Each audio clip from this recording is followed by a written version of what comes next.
So, good morning, uh, or good afternoon, or good evening, wherever you may be.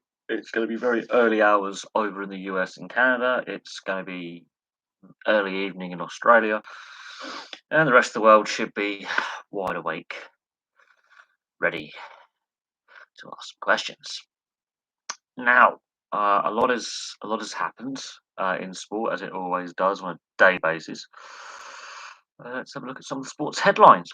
Right, let's get the sport back up. Oh, ESPN. I can help. Uh, duh, duh, duh, duh, duh. MC Sport. Right. Let's have a look at some of the sports headlines that broken overnight. Ah, dear. Dear, dear, dear, dear, dear, dear. Oh, Solskjaer is set to leave Man United following the Watford defeat. This is just breaking. Manchester United boss Solskjaer is set to leave the club after a 4-1 defeat to Watford. There has been no official confirmation, but it's understood all the club's senior figures, including the owners, the Glazers, have discussed his future. It was decided the Watford loss would be Solskjaer's last game in charge. In terms of his exit, would be agreed. Technical director Darren Fletcher is set to take over for Tuesday's Champions League trip to Villarreal. It is possible first team coach Michael Carrick could remain at Old Trafford despite being part of a management team responsible for a terrible run of results, during which United have won just 4 of their last 13 games and 2 of their last 8. Some felt the 48-year-old was fortunate to survive during the recent international break, before which United suffered a record 5-0 defeat by Liverpool and were beaten in a far more comprehensive way by Man City, more than the scoreline suggested. The club have stuck with Solskjaer, believing he could turn the situation around. However, both defeat at Watford and the manner of the performance, which included a red card for skipper Harry Maguire, have changed the landscape, and their Champions League place at stake if they fail to get at least a draw against Villarreal. United senior figures were not prepared to risk a defeat by Unai Emery's team. They were a far better side when they played at Old Trafford in September, only for United to beat them thanks to Cristiano Ronaldo's last-minute winner. United goalkeeper David De Gea described the loss against Watford as embarrassing and another nightmare. They left the side 7th in the Premier League following a run of one league and win in 7 games.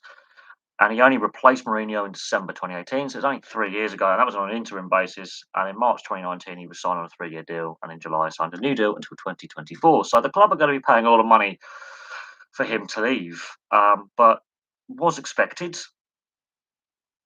Was expected. Liverpool smashed Arsenal.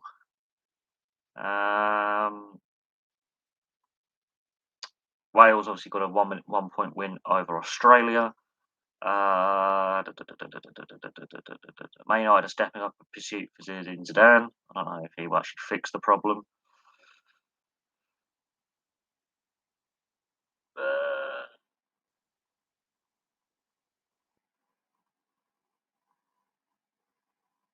France have beaten New Zealand for the first time since 2009 in Paris in the Rugby Union.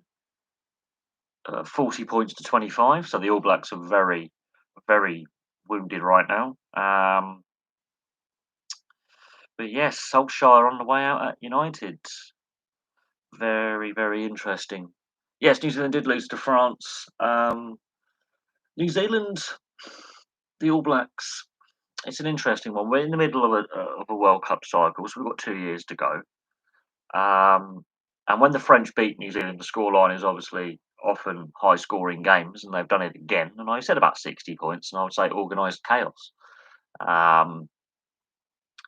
But this All Black side is not the All Black side of 2011 to 2015. I think the demise of Super Rugby as a whole, so the traditional Super Rugby format that contained obviously the South African and Argentinian teams alongside the Australian teams and the Kiwi-based teams, has had an impact in recent years. I think the pandemic has had an impact on the squad as well. And this has got to be the All Blacks' worst run of form in 15 years. It also is showing how much more competitive the Tier One nations as a collective now are. That the All Blacks aren't running away with running away with it anymore. They're not the world's number one ranked team. They're now ranked second in the world. So they've lost that number one ranking status to South Africa. England are ranked third on the world rankings. And so I think the All Blacks are vulnerable going into next year. It's the same with the All Black women of the Black Ferns. They're not used to losing either. And they've had a real terrible autumn tour as well. This will be a failure of a tour by All Black standards. But every good team has to go through a downswing. Every team has to go through a period where performances aren't great and rebuilding, so to speak. You can't stay dominant forever. It's showing that the growth of the professional game that the smaller nations and other tier one nations have quite easily bridged the gap in recent years to the All Blacks outside the Southern Hemisphere. Australia had a very purple patch this year with the wins that they had and the transformation of that side. South Africa still, you know, while they've played the least rugby internationally over the last 2 years, still a threat. So it'll be interesting to see what the fallout from this autumn series is for the All Blacks. Whether there's any coaching changes, roster changes. But this is the problem when you're not used to defeat, when you have several poor results, and when you're beaten. The French beat them comprehensively. This wasn't like a close loss. This was a comprehensive defeat. It will resonate within the coaching setup. It will resonate with the selectors about the team that they selected. And bearing in mind, uh, they've got individually some of the most talented players the world has ever seen. And they consistently produce, some of the most talented players the global game has ever seen. Um, and it's getting those talented players to work together as a team. So whether there needs to be a change in coaching setup or in direction, it will be interesting to see how that plays out. But where do they go from here? I don't think it's a crisis. It's just a couple of defeats. Any other test side on the run that the All Blacks have had in recent years. No, Solskjaer, it appears, is on the way out. The Watford defeat is his last game. He will not be taking charge against Villarreal because if they get anything less than a draw, they crash out the Champions League. So, Darren Fletcher and Michael Carrick are still going to be involved with the setup. And this is a real bad spell for United, that the form has deserted them. And if he goes, that's the sixth manager in the Premier League to go. But I don't think necessarily changing the manager is going to fix the problems. I mean, they're obsessed with. There's a lot of rumours saying that they really want to get Zinedine Zidane in there and get him coaching. That will be interesting. Obviously, he's coached Ronaldo before at Real Madrid, but it'll be interesting to see how Zidane copes with players like Pogba and their egos, considering the problems he had at Real Madrid, even with a successful side. But yeah, Solskjaer is just organising his exit. Bear in mind, he signed a contract extension for another 3 years. That's going to be a huge payout, huge payout. And I think it hasn't worked at Man United for a variety of reasons. I think the transfer policy and recruitment policy is flawed. I think the club has no direction anymore, and that's with style of play and with philosophy. And while they finished second last season was disrupted by COVID. There were matches rearranged and empty stadiums, and there were players having to go into COVID protocols, and we haven't seen that yet this season. Although I do believe that may yet happen, which could then put pressure on getting the World Cup in its slot next year. If games are delayed or rearranged or cancelled, and that caused chaos for the lower leagues and the non-league, which the lower leagues are still recovering from. past his best, and he's clearly struggling to pick up the pace of the game in the Premier League again. So there's a lot of questions about, firstly, Solskjaer stopped playing for Mourinho, and the players seem to have stopped playing for Solskjaer. I don't think it matters what manager you put in there. Quite frankly, structures of the playing group. There doesn't appear to be any leaders within that playing group. Uh, they've definitely got their recruitment wrong. They've got the balance of the side completely wrong. There's no one in that midfield and defence who's really a dominant box-to-box player or a dominant centre back who can organise things. They've spent big on some players like Harry Maguire. Maguire isn't necessarily a bad defender. I think his confidence is completely shot. I think he wasn't making the mistakes he's making now at Hull and Leicester. And yet he's still selected for England. That is a surprise to me. He at Leicester, however, he did have Wes Morgan, a more senior centre back and a leader who was the club captain, guiding him around, the field and driving him around the field, and working in partnership with a senior defender who was a leader. So that's a problem that United have, is they don't have anyone leading that back line who's a dominant centre back. Midfield, they don't have a dominant Roy Keane type figure who's a box to box midfielder who will make the tackles, who will bark at his teammates, put them in position, control the pace of the game. Pogba he'll be brilliant in patches and then useless in patches. Van der Beek hasn't really adapted to the English game. He's not getting the game time. Ronaldo, that's been an interesting signing. Some of their better players. I mean, Lingard, he looks like he's on the way out. I personally think he should have stayed at West Ham. He was finding his form again. He was finding his confidence again. Rashford, had a lot of injuries, and Rashford is a good player.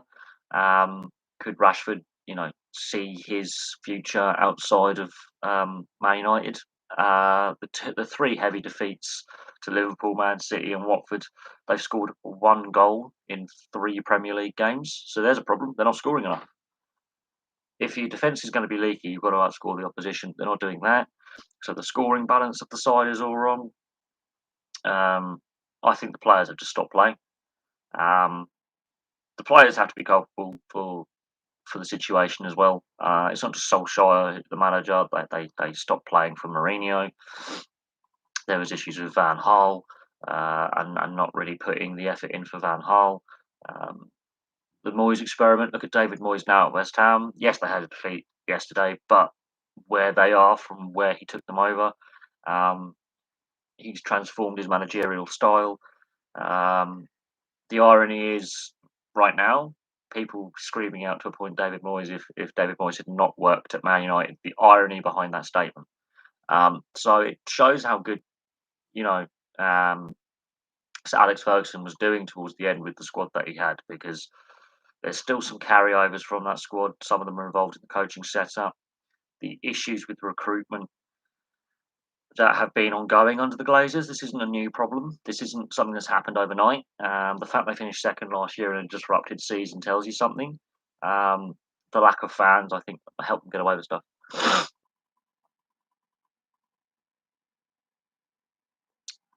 Yeah, look, the Maguire situation, he's completely lacking confidence. I mean, he had 2 decent games. There was a little mistake he made against the Albania front line, which he rectified.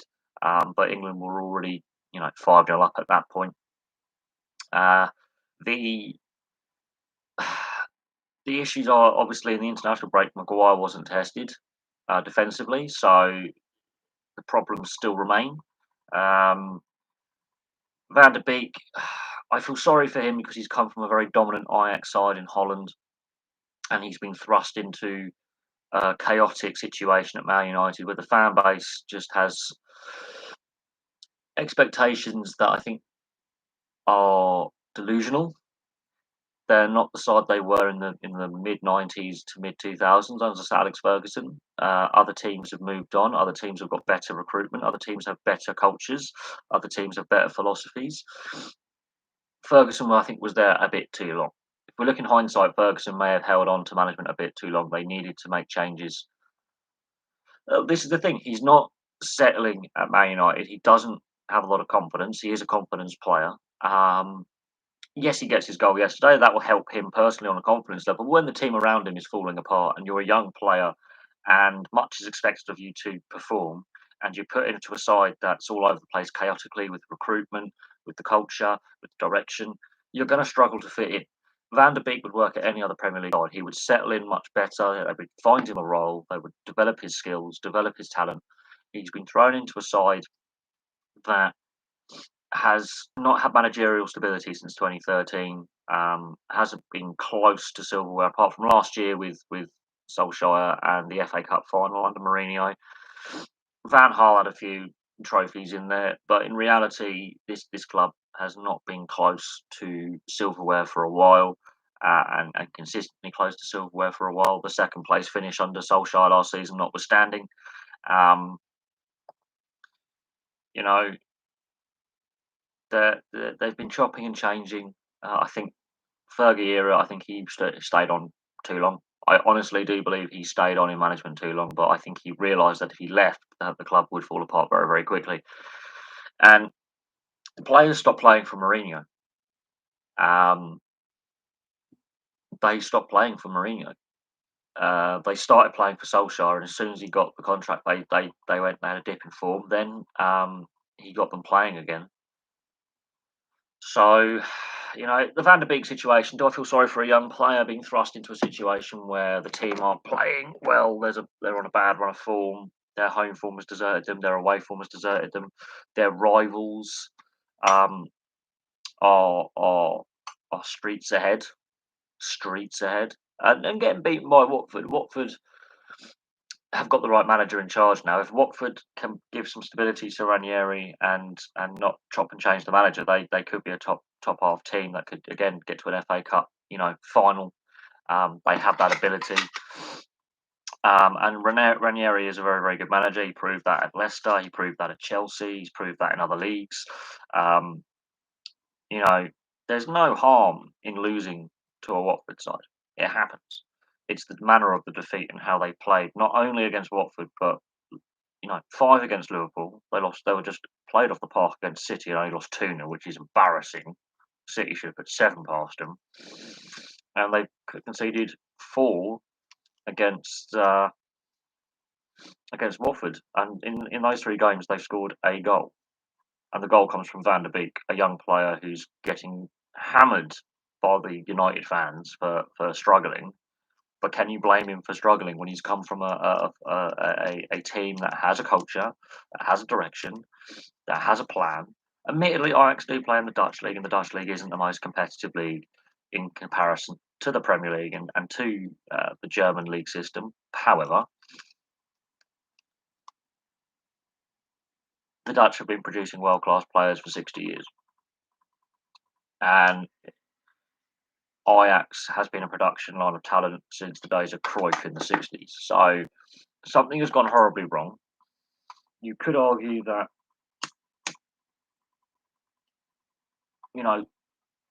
big signings haven't worked out. And then you've got to question the price they paid for Maguire. Leicester are rubbing their hands with glee. Now, Leicester's season's been a little bit of a slow start this season, but hey, they won silverware last season. United didn't.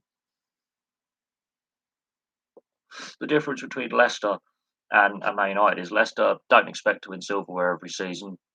When they do win silverware, it just goes in the trophy cabinet with the League Cups they won in the 90s and the Premier League they won in 2016. Leicester have a patient philosophy with Brendan Rodgers. Um, they're having a slow start to the season. There's no panic at Leicester. There seems to be a happy culture at Leicester. So if you were comparing Leicester to Man United, and they were in the top 5, they were in the European race places last year. They were chopping and changing. There were 8 different teams that led the Premier League at different points last season, which I think is a record. The thing is, whoever comes in has got what 5 weeks to figure out what players to offload, what players to bring in with the transfer market, and they've got to get through a very tricky festive period, which is always tricky, and try and get as many wins and as many draws, as many points out of the festive period, and not lose any more ground to the teams ahead of them. And that is a massive problem. That is a big task. And then you enter the FA Cup. How seriously will Man United take the FA Cup this season? Because I think winning silverware will be vital for Man United this season. They're struggling in Europe. I think they really need to focus on trying to get a cup run, trying to do well in the FA Cup, trying to get some momentum through that competition, and rebuilding confidence with players. Now, Van der Beek is not a bad player. His confidence is shot. His confidence is utterly, utterly shot. But I always say this: do I think that Solskjaer is a terrible manager? No, he has won silverware before, admittedly in Norway. And people go, oh, it's only the Norwegian league, it doesn't matter. Out of Fergie's ex-players, he's the most capable ex-player in management. And the problem is, he's at Man United and it's not working.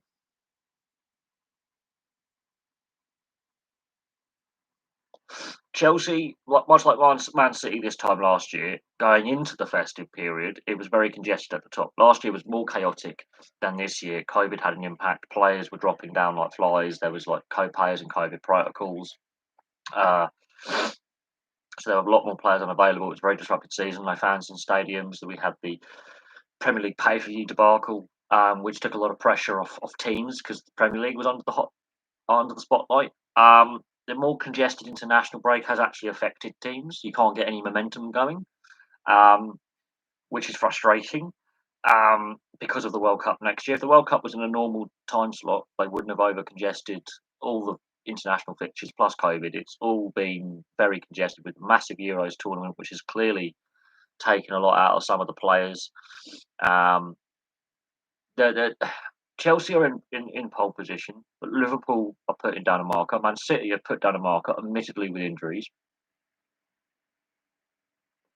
West Ham, while they've had a slightly disappointing result yesterday, are in a very strong position as well. That is generally the shock.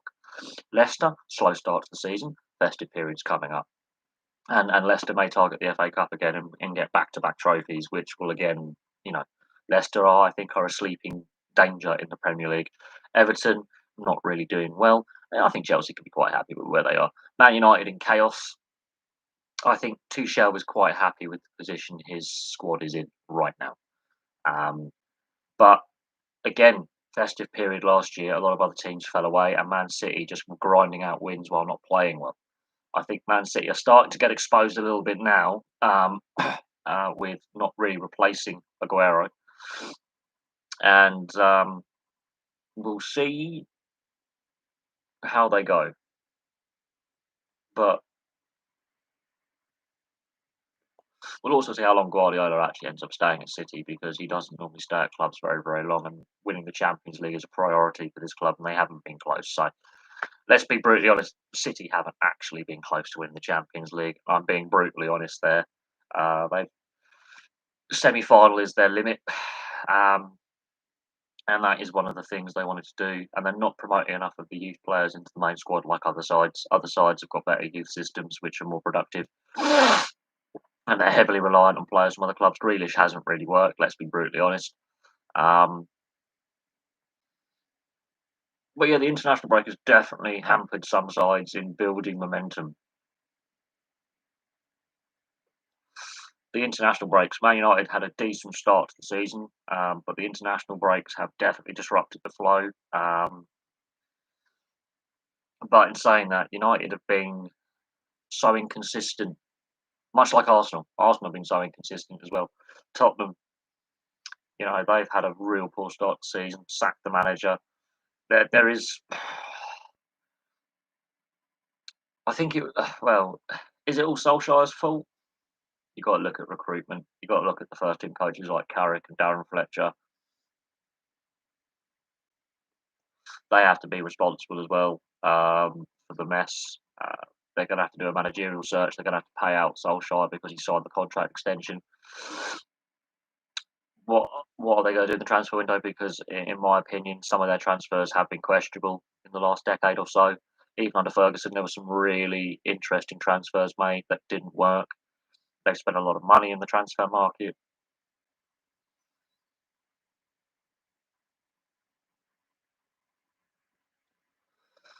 Chelsea is an interesting one because Tuchel obviously hasn't been in the job very long. He replaced Lampard, so this is his first full season, and he tends to fall out with management and ownership of clubs. He's done it before. He's a very prickly character. He's a different character. Um, Losing that FA Cup final, I think, would have hurt to Leicester, and that's something they want to, readdress. I would think, and Chelsea is another club who's had some very bizarre transfers as well, which and a lot of managerial change. I'm not sure how long the Chelsea win now mentality is going to work under Abramovich. There's got to become a point where you've got to have managerial stability for a long period of time. And this is where I say, look at Liverpool, look at Man City. They've had that managerial stability under Klopp and Guardiola. Whether you can rate Klopp or Guardiola, Liverpool had a disastrous run with injuries and form last year, um, and they still managed to get into Europe. They still managed to finish third and turn their season around. I don't think there's any drive to get rid of Klopp. I don't think Klopp wants to leave. The Man United situation is the fans are demanding success every season, and they've got to be more realistic in their expectations. They're not the side they were, and a lot of Man United fans don't remember them being in the second division, which was a thing back in the 70s and early 80s. They really weren't a good side. They went a long time without winning any trophies until the mid 80s, and then Ron Atkinson was there for a while, and then Fergie comes along, and then the situation changes. And there were times when Fergie was there in his early days for the first three seasons where, yeah, they tried to sack Fergie as well. Ferguson was in a similar position to Solskjaer, where next game, win or you have to win. Um, and my next door neighbour Adam, he's going to be ripping his hair out because he believes in the Solskjaer experiment. He's willing to give Solskjaer the time. A lot of Man United fans just aren't willing to be patient, and that's the problem. Success doesn't happen overnight. It takes a long time to build a long-term successful team, a long-term winner. It does take the right ownership being patient, the right manager being given the tools at his disposal, the right scouting, and the transfer market now is a over exaggerated, over you know, the transfers are overinflated. So you're paying too much for players. I mean, Maguire, 8.5 million, I think, would have been a fair transfer fee for Maguire.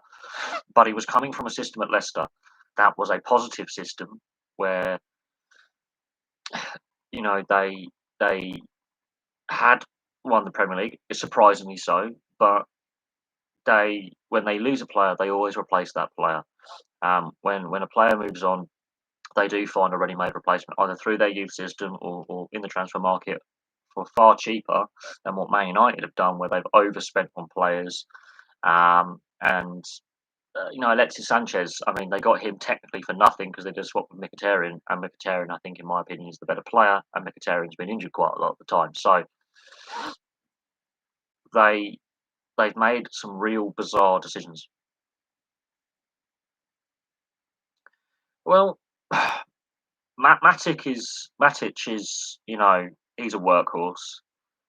He's a hard-working player. He's a box. He's not a stylish player. He's a box-to-box midfielder. He needs support in that midfield. Pogba is just he's an enigma. He's like the modern day Nicolas Anelka. He comes with a big ego, and he can't back up his ego with consistent performances. That is the problem. Uh, he's been very disruptive in the dressing room. He basically was the reason why Mourinho's gone. Ronaldo, they brought in a player to relive past glories. Look at Ronaldo. Messi hasn't even scored for PSG yet. Messi and Ronaldo, they have hit the wall very, very quickly, and they're dropping off the cliff. That to me is desperation. Go, oh, we'll get the former legend back after over a decade in other leagues where the style of play is different, the expectations different.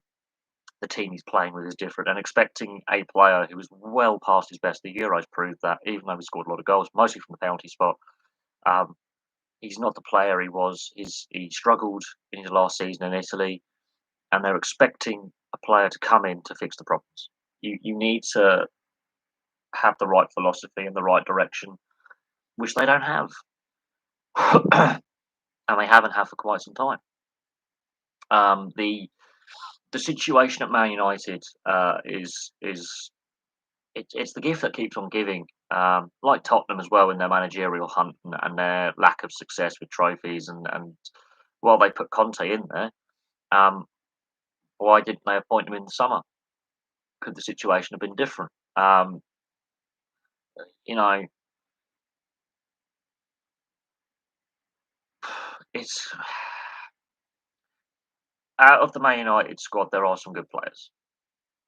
Greenwood's a young, talented player who needs the right direction and the right guidance. Van der Beek, he's still young and developing. I think he's been misused. I don't think he's been played in the right positions. I think he's trying to force the play. He's trying too hard because he is a confidence player, and that this is a squad that is completely lacking direction and confidence. Rashford, he was carrying that team over the last couple of years with injury. He's been trying to, play his best whilst playing hurt. And that's a problem when you're playing your best player injured a lot of the time. You're not going to get the best out of him. The Lingard situation, he's a player who thrived at West Ham, and I think West Ham should have signed him after his loan period was up. But Man United recalled him. They're not playing him. He's not getting his confidence back. He's a youth academy product. His form is well, he's not getting any game time. He was getting more games for England than Man United, and now he's out the England squad. So I feel sorry for Jesse Lingard. He does get a lot of criticism, but he's another confidence player. So then you look at the defence. There is no cohesion in that defence. It doesn't help that Luke Shaw has been their best defender in the last 18 months. He's now got an injury again. Phil Jones, he's been injured a hell of a lot, and he hasn't fulfilled the potential that he had when he was a Blackburn player all those years ago. Um, and actually, he was being played as a centre defensive midfielder a lot of the time, sort of like in a sweeper role. Um, he has had lots of injuries. His playing time is all over the place, so he's basically, on the way out. I would have thought. Um, Lindehoff, who's going to be the starting goalie? Is it going to be De Gea? Is it going to be Henderson? They the Man United fans are delusional, and I'm saying that in a loving way because they got so used to success and competitiveness under Alex Ferguson that they knew there was going to be a succession plan. They knew he was going to go, but I think Ferguson stayed on at Man United too long.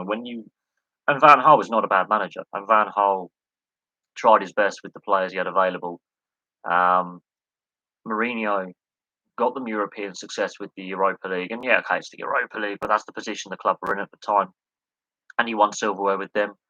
And then they lost that cup final to Chelsea at 1-0, with possibly the worst cup final I've ever seen. But they played the best semi-final I've ever seen, where they were 1-0 down after 20 minutes. They looked like they could be blown off the field, and they turned up and they performed.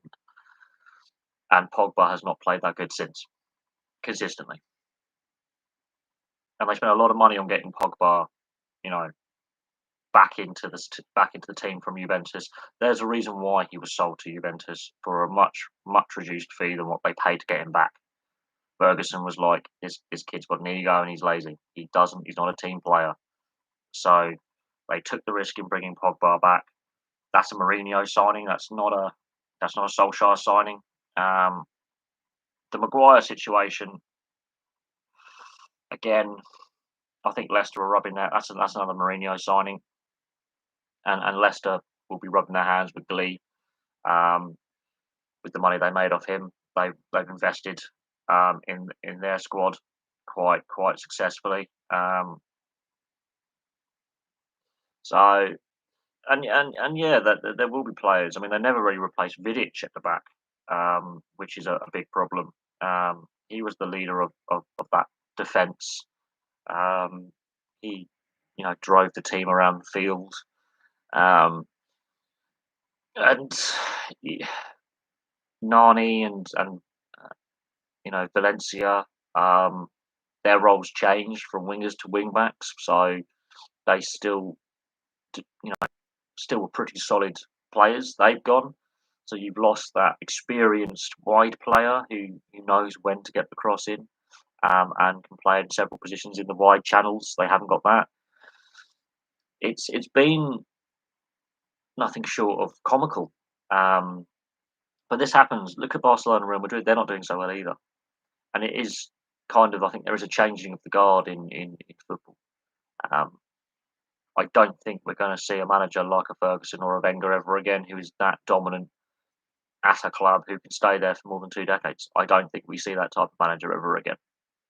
Wenger, the most successful manager in FA Cup history.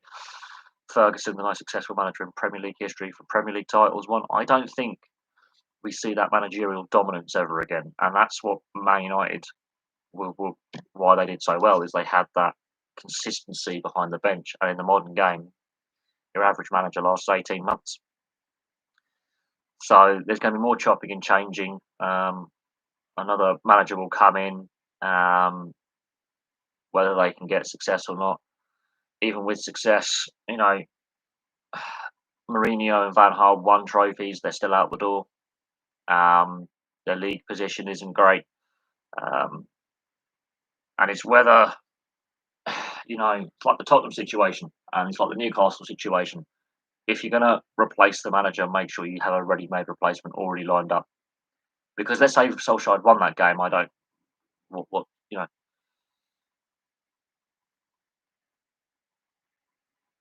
Uh I think you've just got to have the right team ethic. There's no I in team. Um, you need to have it's a squad game. With the amount of games being played now, and the concerns over player welfare and overplaying players, you need to have. This is what Barcelona are finding out. They put all their eggs in the basket of Messi, um, and they didn't build a strong enough team around the core. Yeah, you need more than one player. If you have a superstar player who goes for big money, invest in several players. You obviously want to find someone who can fill the position that player had, but also you need to then have a good supporting cast brought up through the youth system and brought in from outside, freshen up the dressing room. I do think there is definitely a very divided dressing room at Man United. There's a very divided dressing room at Tottenham, and yeah, like for like replacements don't always work because then there's a lot of spotlight on that replacement player and what they're going to do and what they're going to achieve doing the same role. Um, when actually their skill set may be slightly different, their abilities may be slightly different. So that's a very dangerous thing, that the old like for like replacement.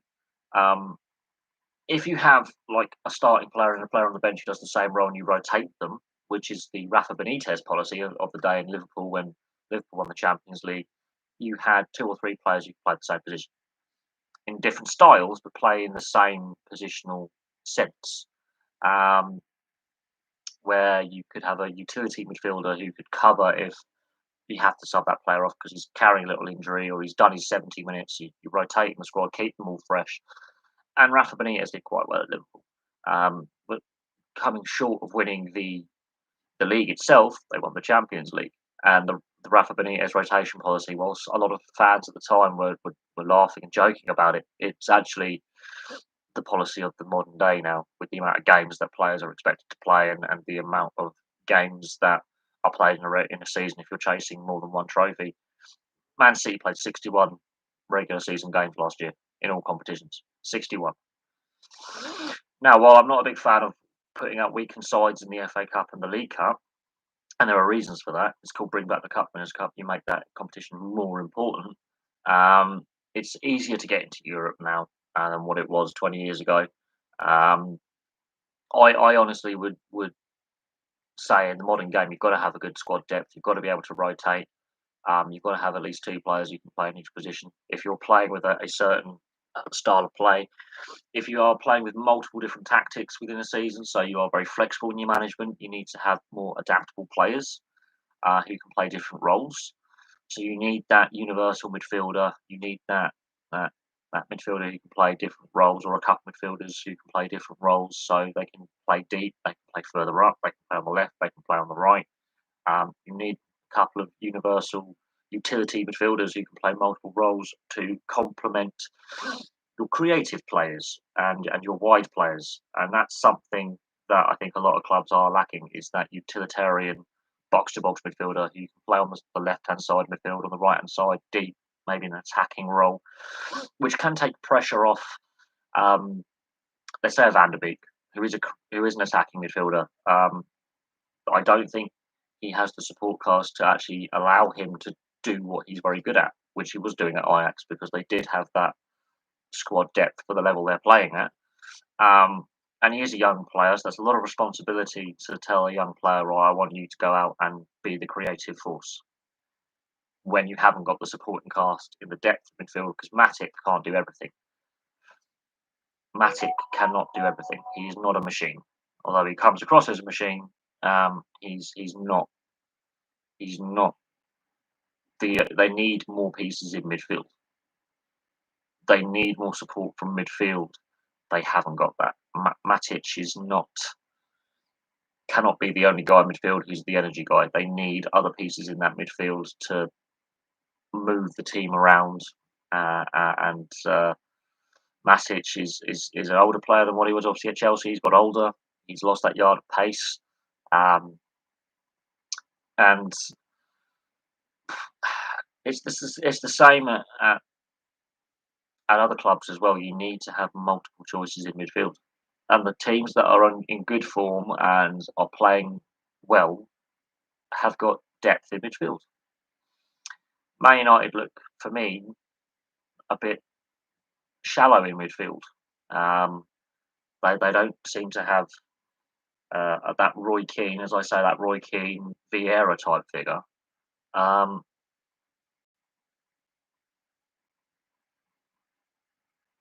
well, Van der Beek, Juan Mata is a good player. There is no doubt. Juan Mata is a very, very good player. Lingard, he's better on the wing, personally, but I think that position's filled. And I think Lingard, look what he did at West Ham when he went to West Ham. He found a new lease of life, and his form took off. So Lingard, I think, is better um, moving on to another club. Um, Van der Beek, he's young. Maybe he needs to move on to another club. Maybe out on loan. Mata, he's a senior player, but he's not getting. Uh, it doesn't work with the system that Solskjaer has. Sanchez, he's gone. Sancho is the player they brought in. Sanchez is gone. Sancho, his form's taken a nosedive. He was better off at Dortmund with the system they played. The system is different, so you've got these young players and senior players who the system doesn't work. And Donny van der Beek, I think, is exceptionally talented, but the system that is in place doesn't suit his style of play, and he's still young, so he's still developing as a player. And I think his choice is he's better off going elsewhere. So I think whoever comes in may look at the situation and go, right, Lingard, you're going back out on loan, or we're selling you on. Van der Beek and Mata. Well, I feel sorry for these guys, because if they're playing any other club, the media speculation would be a lot less on them. They could just get on with their job, which is playing football. Unfortunately, Man United, there's always going to be, media pressure alongside fan pressure, because the fans have got so used to success, and the media just salivate over the Manchester clubs because there's a big media hub in Manchester with the Media City. So journalists are literally on the doorstep. Global journalists, so overseas journalists, are literally on the doorstep. Whereas other clubs in the Premier League and the Championship, for example, and I will use the Championship, get less media attention. Just doesn't matter the size of the club, because they're not in London or they're not in Manchester. That makes sense. So Southampton can go under the radar, and you've got players like Ward-Prowse who go under the radar because they don't get the media attention and play really well because they're not always in the media spotlight. Whereas if you're playing at Liverpool or Manchester, in Liverpool or Manchester or London, you're automatically, regardless of the club you play for, in the media spotlight if you do anything good or bad, because of where the British media is mostly based in the northwest in Manchester. So all the clubs in the northwest are right on the doorstep of Media City in Salford, and of course you've got the mainstream media as well based in London. So the media spotlight, if you play for one of those clubs in those locations, you're going to be under the spotlight straight away. Um, Rashford is a very, very good pacey player on the wing, but he's had a lot of injuries. Greenwood, um, he's had his off-field distractions, which are documented, well known, and he's a young player who needs guidance and the right kind of direction to go in. Um, they haven't got the balance of the squad right, and that's down to the youth system at Man United plus the transfers that they have made.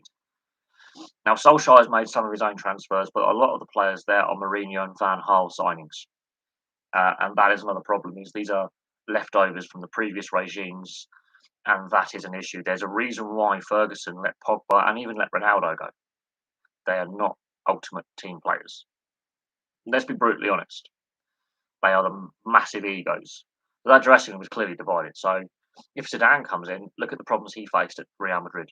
He was successful, but look at the problems that Zinedine Zidane faced at Real Madrid. There were too many egos, not enough team unity, and it was a divided dressing room. And he went, I've had enough of this.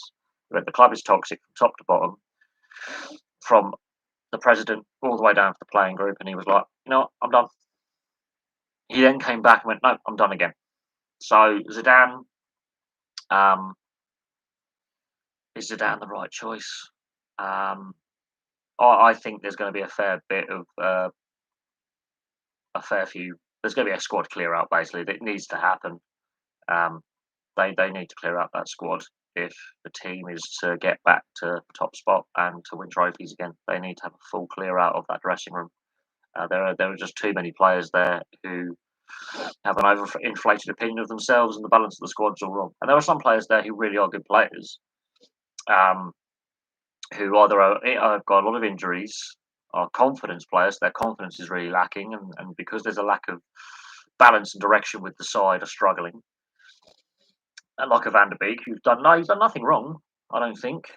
He's obviously trying his arse out in training, and it gets onto the match day, and the balance of the team is all wrong. So he cannot develop his skills, and he cannot play his game because his role, that hasn't got the balance in midfield to give him the space to then create. And he's been told create. It's like, well, he's not getting the support from the rest of his midfield to do so.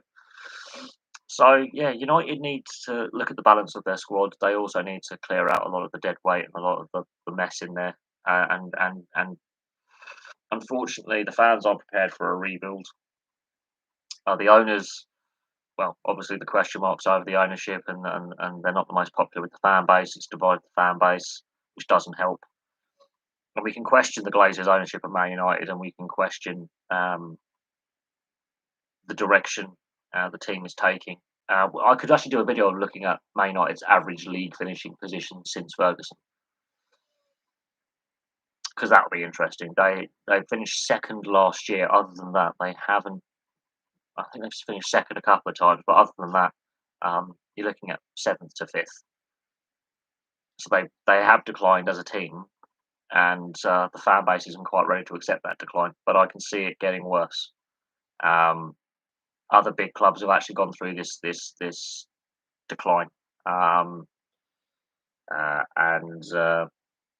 some founders of the Premier League are now in League Two. Yes, Swindon Town and Oldham Athletic back in the day were in the Premier League, and they are nowhere now because again, bad ownership decisions, bad transfer policy, whatever the reason, sacking the manager when they have a bad run of form.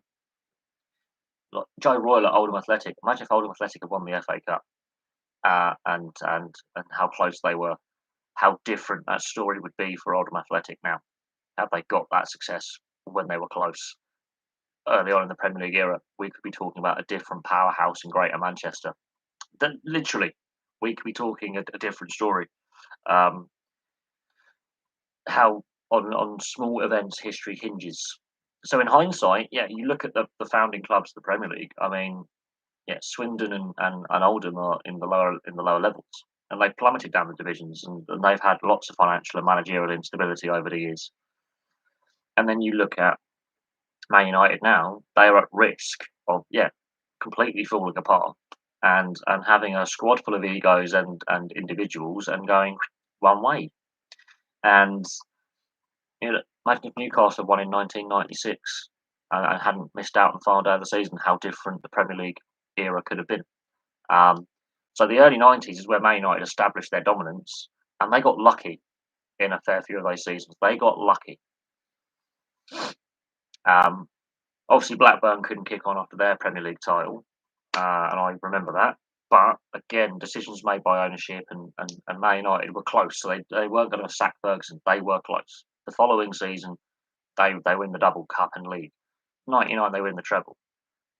But you have to look at certain turning points and realise the ownership at the time, before the Glazers were like, we're happy with Fergie. We don't mind finishing second or third every other season because we know we're going to continue to be competitive right until the last couple of weeks of the season. We're always in the hunt for trophies.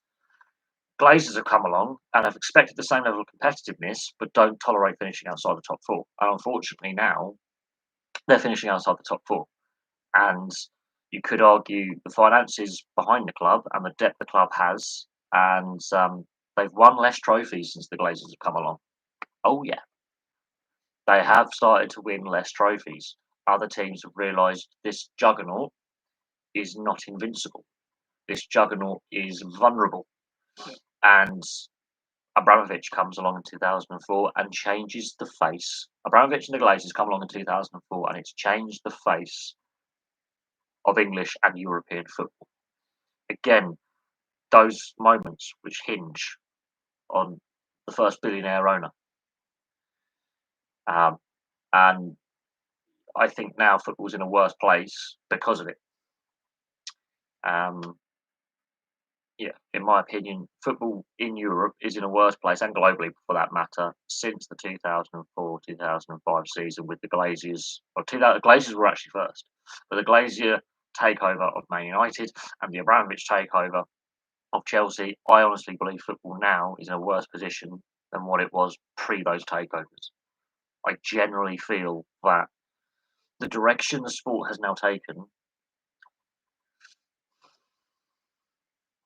I do honestly fear for the long term stability of the game, because more and more clubs are actually in the lower levels struggling financially because of the these super wealthy owners coming in, and the balance of the game is, and the football pyramids all over the place. We've already seen Bury go out of business. We've got other clubs like Derby and Reading that have fallen afoul of financial fair play rules in the Championship, and so other leagues have now realised, oh, we're spending too much money.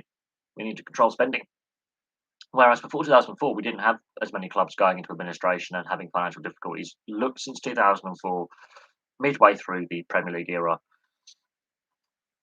how many clubs in all levels, it's happened in the Premier League as well, with Portsmouth, are overspending just to stay competitive. Money talks. Unfortunately, the uncontrolled spending, the lack of a salary cap, the lack of a transfer cap, uh, the badly weighted TV deal, the price for fans. Fans have really had enough. Um, and the financial fair play and the fit and proper persons test are weekly enforced, and only a couple of clubs are like pinged and made scapegoats. So Derby County, they're as good as relegated from the Championship. Let's be honest. Now they've had a 21-point reduction in total, 12 points for going to administration, a further 9 points for a breach of uh, profit to loss ratio, which is the football league's equivalent of financial fair play. Basically, Reading have fallen on the same foul of the same um, ruling. They've had a 6-point deduction. Bury going out of business before COVID was a warning sign that this is just not sustainable anymore.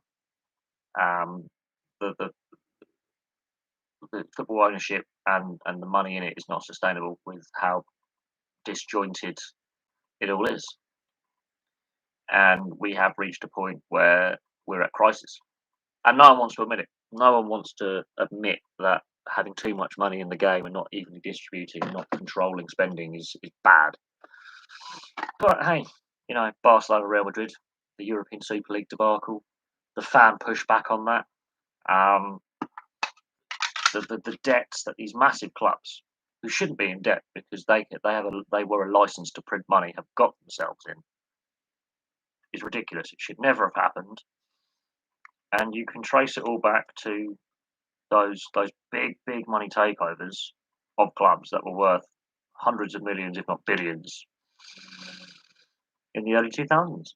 And we are where we are now because the Premier League was like, we'll chase the dollar signs, we'll chase the rubles, we'll chase the overseas cash, and they had no second thought of the damage that it would do to the domestic game as a whole. And if you look at the domestic game now, it so many clubs are struggling financially, and it's got nothing to do with COVID. COVID has exacerbated those struggles for those clubs. The transfer market is stupidly overinflated. The managerial turnaround, I believe, is higher now than what it was before 2004.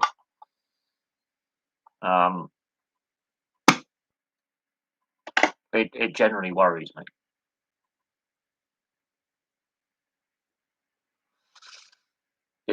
I am concerned the direction the sport is taking. I am concerned that at some point it's not sustainable. Let's be frank, it's not sustainable. Um, the economy of football is just not sustainable. It's built upon debt, and some of these clubs are a license to print money. They should not be in the financial positions they are.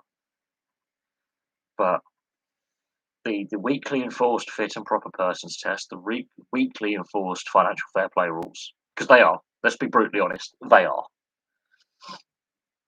Is ridiculous.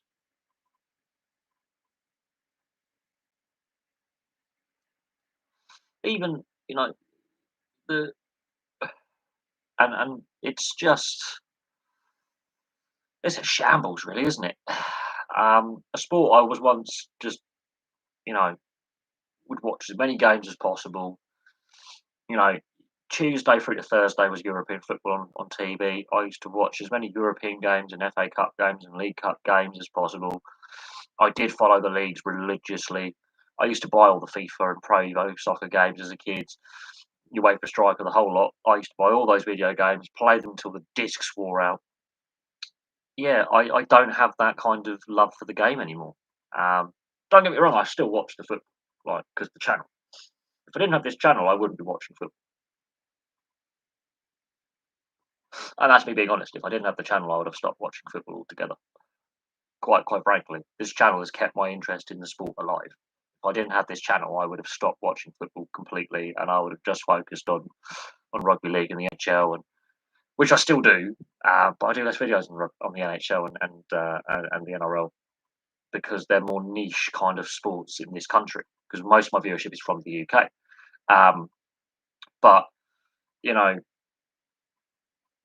the situation within football, crikey, if I didn't have this channel, the last 4 years I would have probably watched as much of the tournament football as I could, but I probably wouldn't, really support the club game. I wouldn't really care who's manager of what club. I would have just tuned out. And that's honest opinion. This channel has kept my interest in football going, but week on week, I'm losing love for the game.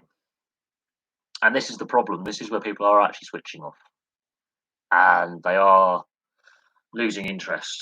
And I noticed in the FA Cup the other week, in the initial first round games, like Sheffield Wednesday, their stadium was half empty against Plymouth Argyle. That was a half empty stadium. um, and that is concerning. There were empty seats in stadiums, and that is like, well, the FA Cup 10 years ago, those stadiums were packed. It doesn't matter if it's the first round or the third round or the quarter final or the second round or whatever round you're in. Those those stands would have been full. And this is something that's been noticed before COVID, that attendances were dropping. They were dropping, and then you have to look at why is that? Why are attendances dropping? Because not every game is on the TV. Let's be honest. BT have lost the rights to the FA Cup, so there's going to be less games on the TV. So you would expect more fans to be in attendance. No, attendances at the FA Cup have been dropping, and that is the cradle of the FA. That is their big money maker. It's not the Premier League. No, it's the FA Cup. Makes them a lot of money.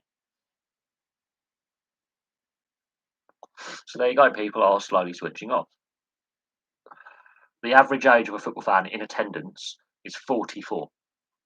So young people feel, regardless of the club they support, it's just not worth the money. They can't afford it. So there is clearly a disconnect between fans and the game. You are starting to see more and more empty seats in stadiums, and there's a variety of reasons for that.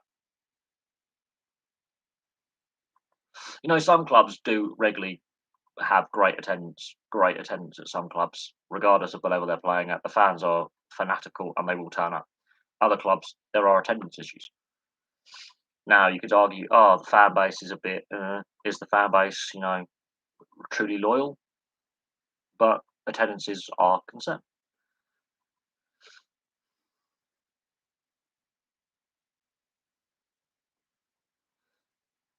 You know, uh, so that's an interesting point. And other sports have faced this as well, with dwindling attendance at domestic games. Like cricket's been in free fall domestically since 2005, and it's playing out now with the cricket scandals, both with us and the Australians. Other sports have got better attendances, better funding, more inclusive, whatever the reasons being, more easily accessible for TV, more exposure. Cricket is in terminal decline. So the ECB solution, I'll have the 100. You've already got a T20 format that you don't push very well.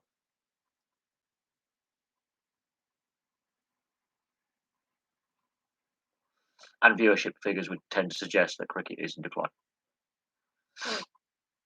There's been a lot of fan protests over the running of the game of football for many, many years.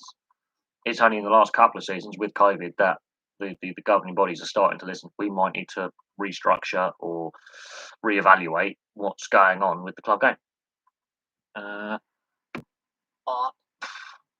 wouldn't say Maguire is a fraudulent offender. You look at his form at Leicester and at Hull, he was pretty decent. Something has gone wrong, and he can't live up to the transfer fee.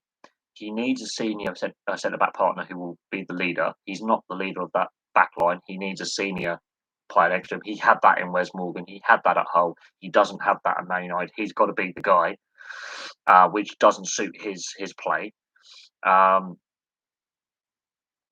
The media spotlight on Man United, a lot of players are falling apart. The situation with a lack of direction at club level, and we're talking in the board, the direction, Man United signing up for this European Super League, the fan reaction was wholly negative. The lack of managerial stability, which I don't think many clubs are going to have for much longer. I think in the modern game now, success has got to be instant. So owners have to take responsibility. Although you could argue the amount of money in the game now, owners expect immediate results. They don't get those results. They change the manager. So there's less patience. There's less philosophy. It's a win now mentality for all clubs. As I say, the average, 18 months, 2 years, manager changes again. That wasn't the case before. And this is where money is a problem. The money side of the game is a problem. some owners really have delusions of grandeur where they expect results immediately. They expect success and trophies immediately. It doesn't happen. Um, so, what do you expect? I can see Man United having a major clear out in the January transfer window and in the summer transfer window. I can see a lot of players moving on. That's the problem. He is in his mid. I think he's in his mid to late 20s now. The problem is when he was at Leicester, you had Wes Morgan next to him, and so you had that leadership figure, that veteran figure who had won titles. So he'd obviously won, obviously the Premier League, and yeah, that veteran leadership, played at the lower levels as well, and done the graft in the lower divisions. Just worked hard, right work ethic. Knew his limitations, knew his role very, very well. Played with a very good system, which was defensive stability and counter attack, which is what Leicester thrive on. They thrive on hitting you on the break because they've got pace in their side. And you look at the fact that they won the FA Cup last year. Again, guess what? They kept Wes Morgan.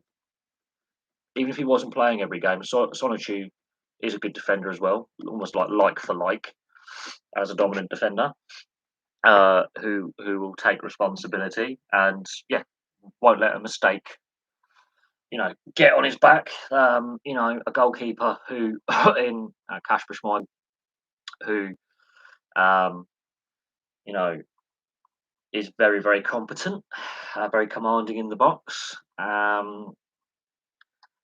A philosophy. And they've had a few managerial changes, admittedly, and now they're sticking with Brendan Rodgers. There is no move from the Leicester ownership under the current owner. Obviously, the father passed away.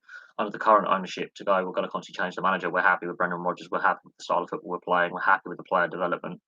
Um, you know, and they're a consistent. They've had a slower start to the season. I think a lot of sides have had a very slow start to the season. But the expectations at Leicester is if we win a trophy, that's a bonus. We just want Premier League stability. We want stability and a philosophy. They have that.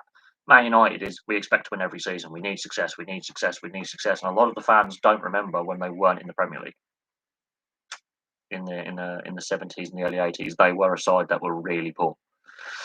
They spent several seasons in the old Division Two, which is now the Championship, basically. So they were in the second division for a long period of time. The problem with Maguire is at Leicester he had centre backs around him and defenders around him and a stable philosophy, even if there were managerial changes. He joined a side that were on a winning high after they won the Premier League, so they had that success, and there were players in that dressing room that go, "Look, we've got a winners' medal. We know what it takes to win." And I think I feel sorry for Van der Beek. I do. David De Gea has made no secret of the fact that he's not overly happy at Man United and is always agitated for a move back to Spain, which is a problem. Pogba, I think he's just got to go. There's a reason why Ferguson was a good read of character, regardless if they made a poor signing. He was a good read of character. He would always find that veteran player to bring in, such as a Henrik Larsson, for example, who did very, very well when he was there, and but Ferguson was a very good read of character and motivating players. And he had Pogba originally and was like, no, gotta go. Sancho, his development stalled. He was far better at Dortmund, where there was a positive philosophy. They played a style, didn't matter who the manager was. They played a 4-3-3 basically with some variations. And the German style is generally counter attack. And they had a lot of good young players coming through at the same time. Some of them have decided, look, we're going to stay at Dortmund. We're going to turn down the big moves to other clubs. And Dortmund is a big club. Everyone goes, but Bayern Munich dominates. Dortmund is a big club in Germany. It's the biggest fan base in Germany. It's got the biggest stadium in Germany. And they've gone through some lean periods because of financial issues off the field, but they are a massive club in Germany. And they are going with this youth policy with experienced players, and it's paying off. They have got a positive culture where everyone buys in. And you look at the performances of the young players who would like Bellingham and Haaland, and they're doing very, very well. And Sancho was part of that positive culture. And he comes over to United. The protracted transfer We're talking like, we're going to sell him for this. You want to get, this young player that we're developing. We've done the legwork. You're going to have to pay big money. Van der Beek, I think there's too much pressure on a young player. No, the thing is, Ronaldo is not bailing them out. You look at his Euros performance. Yes, there he got a fair few penalties. Portugal was shit. Ronaldo struggled in his last season in Italy, where the pace of the game is slower. Juventus finished fifth. Ronaldo is an ego. He's a senior version of Pogba with a bit more talent. And have people go between Ronaldo and Messi, the GOATs. Their seasons this year have been shocking. They are well past their best. And I honestly believe the quality of football, I keep saying this, is lower now than what it was between 95, 96, so post 94 World Cup, and 2008, before Tiki Taka really sucked the life out of football. There was a 12-year period where I believe football was at its best. It's most competitive. You had clubs like Deportivo La Coruña and Valencia winning in La Liga, which is important, and mixing things up. Real Madrid had the Galacticos. They weren't dominant. Barcelona weren't dominant. So it was a very competitive Champions League kind of period where a lot of sides were in the final. Lots of different teams were in the final. What is now the Europa League, a lot of different sides were in the final. The old Cup Winners' Cup, there was loads of different sides in the final. UEFA got rid of that. It was harder to qualify for Europe back in the 90s, and then 1997, UEFA made a momentous decision, a really stupid decision.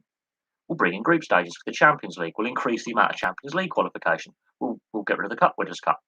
So we'll devalue the domestic cup competitions. And what I'm saying is that has made football easier for an average side to make it to Europe.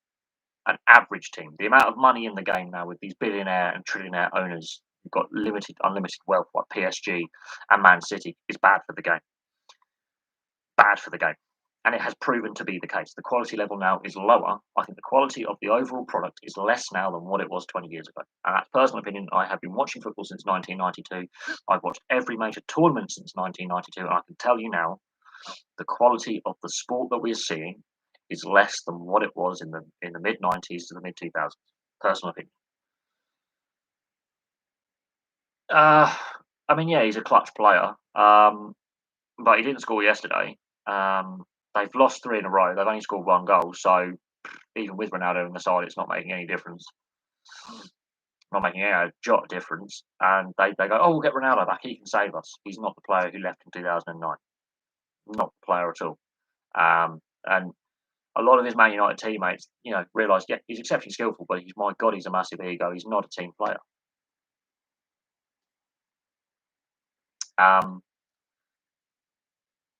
And same with Messi, massive ego. And look what's happened to Barcelona without his impact. They've fallen apart. And he's struggling at PSG with a lot of other massive egos because that's a team of individuals in a league that's a lot weaker. The French league is not as competitive as what it was 20 years ago. The French league has massively declined. And again, you can say, well, money. It's plain and simple. The amount of money in the game and the unsustainability of the sport is killing it. And if it wasn't for this channel, I generally would. I would still watch the FA Cup and the internationals, but I would take far.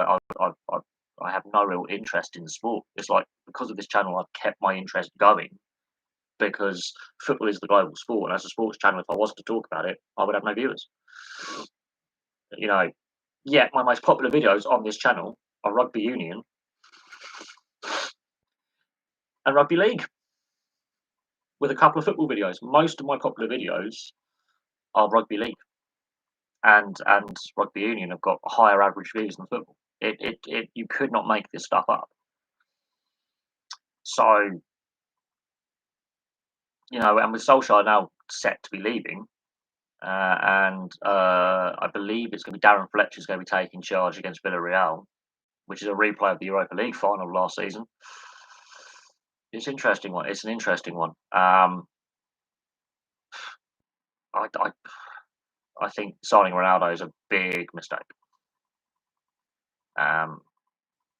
He's not the player he was. And of course, he was being linked to Man City. Messi was linked to Man City. Man City got neither. And Man City are having an indifferent start of the season. Um, they're not the side they were, and I can see Man City winning no trophies this season as well. The irony behind that, I think Chelsea are the team to catch. I think Liverpool are the ones chasing them down. And I think we're going to see a lot of movement in the transfer window in January. I can see a lot of movement. I can see whoever comes in, because you've got so many new managers now. Um, I think it's a quarter of the Premier League has changed manager. When this change happens, that's over a quarter of the clubs have gone. We need a change of direction. There's going to be a lot of movement in the transfer window. A lot of movement. Um, we're going to see some dead weight. They're going to. There's going to be a clear out. Man United are safe from relegation. Let's be clear on that. They're not going to be in a relegation fight. However, I can see a lot of player movement.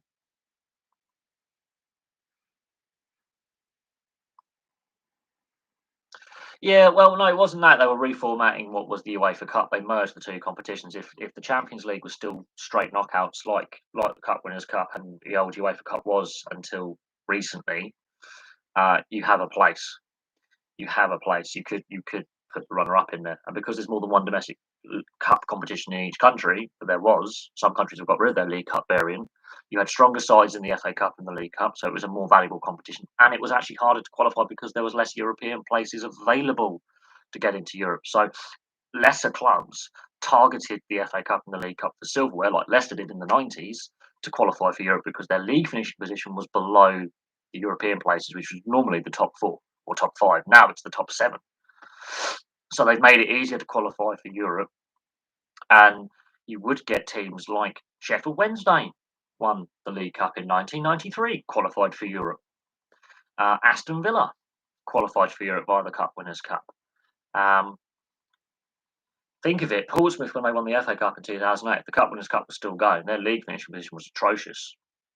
They wouldn't have qualified for Europe otherwise. They've changed who qualifies for the European competitions. Getting rid of the Cup Winners' Cup was a massive mistake because it devalued the domestic cup competitions, and fans are complaining, "Oh, they've made all the changes. It's a weakened side being put out." Because there's now too many games in Europe. That is the irony of it. Because they've decided to make the Champions League from 1997, we'll bring in a group stage. Before that, it was straight knockouts. It meant more to qualify because you weren't guaranteed to have a group stage worth of games, mostly dead rubbers that no one cares about.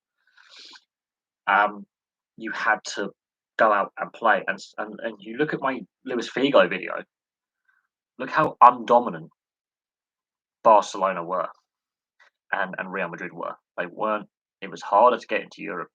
And look at how few European trophies those clubs won in that period. It was harder to qualify. Um, and those teams that did qualify had to be pretty decent. Now, an bang average side can get into Europe. Bang average side can get into Europe. Um, and then they get a group stage to survive. So they can be absolutely woeful and make a lot of money.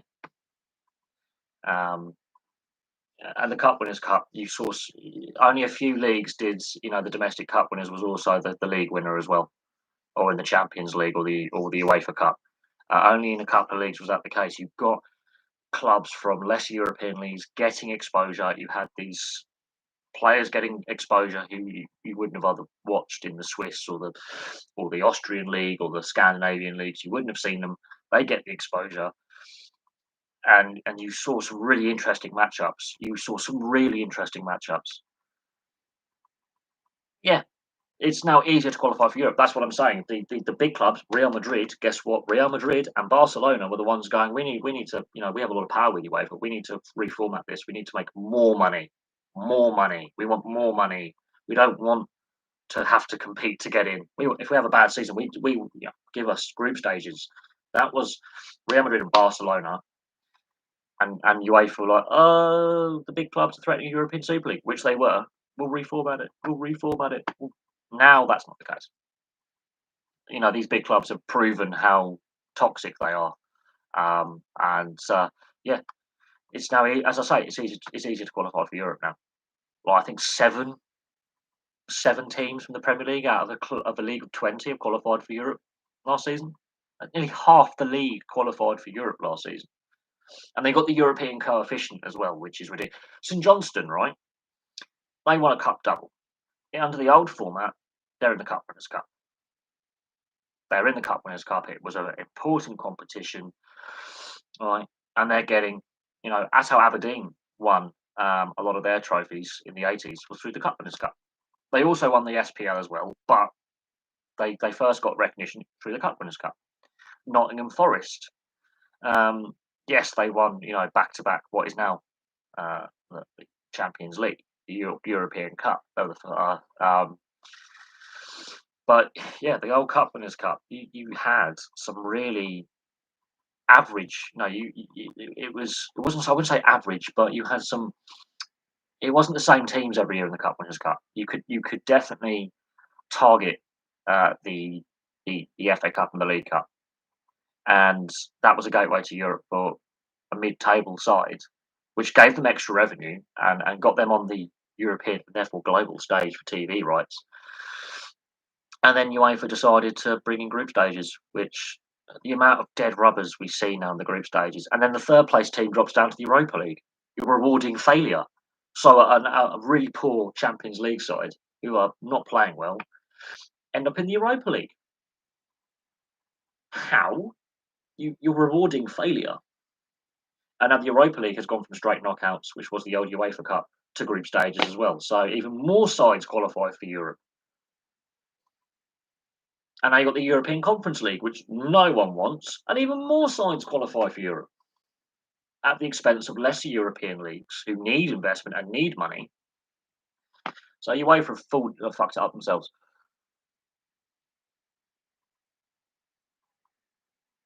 Yeah, well, Leicester qualified for the Europa League anyway, which they're in. They did win a silverware, but Chelsea won silverware as well. So there's a difference. Chelsea did win the Champions League last year. Leicester won the FA Cup last year. Swansea, yeah, they won the League Cup. They got in the Europa League that season. Birmingham, they won the League Cup. Wigan, they won the FA Cup. So they all technically qualified for Europe. Although Birmingham and Wigan winning their cup trophies were relegated that season. Swansea didn't last very long after that. But yeah, back in the day, they would have qualified for the Cup Winners' Cup, which was a more level playing field because a lot of the teams that won the domestic cup competitions weren't necessarily in the automatic or winning the league in their home country, apart from a couple of leagues. That's the interesting thing. It's so hard to. When Man United won the treble, that's almost near impossible. That is damn near impossible. Very few teams win a clean sweep. Although they didn't win the League Cup that season. That is important. The Arsenal Invincibles only got a league and cup double. They didn't win the League Cup that season. They only won the FA Cup and League. So the League Cup winners would have qualified for the Cup Winners' Cup as well. So you could. What I'm saying is that they've made it easier to qualify for Europe, and they've devalued the domestic cup competitions. And the FA are wondering why crowd numbers are falling at their domestic cup competitions, and why the League Cup, Carabao Cup, for sponsorship reasons, and the FA Cup have got really low attendance. It's because they've devalued it. They've allowed the governing body to devalue the domestic cup competitions. So come the third round, there'll be the same complaints. Of the Premier League and the Championship sides are putting out weakened sides because of the extra fixture congestion caused by having the group stages in the European Cup competitions and removing the Cup Winners' Cup. And this is a long-term trend. This is not something that happened overnight. UEFA made a blunder back in 1997, an absolute blunder.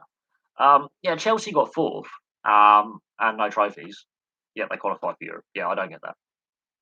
They did win the following season, yes, but they again, as I say, UEFA have made it easier for teams to qualify for Europe, and the Big Five leagues get the most spots at the detriment of the other European leagues that need more investment and money for them to be competitive. So therefore, the international game is as competitive as possible, and then you will eventually fix the problems of nations like San Marino who've got no hope because more money filters into the smaller leagues in the game and the smaller nations in the game.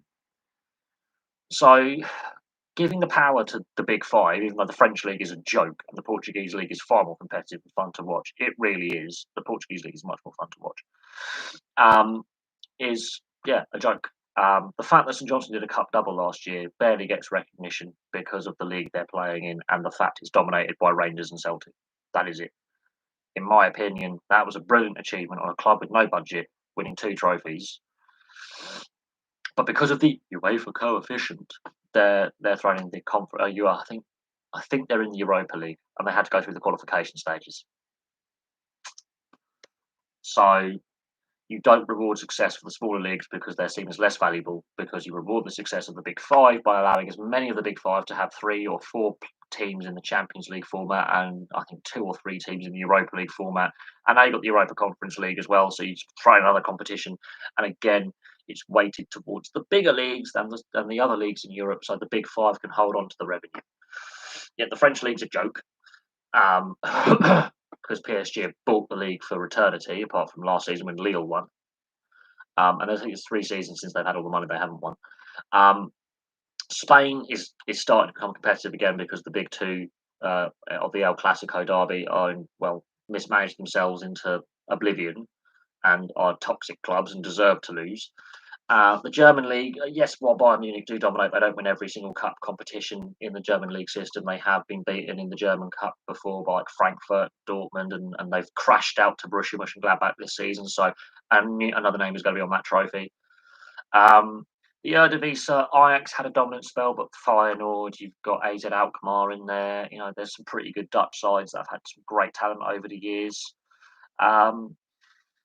Do they deserve an extra Champions League place?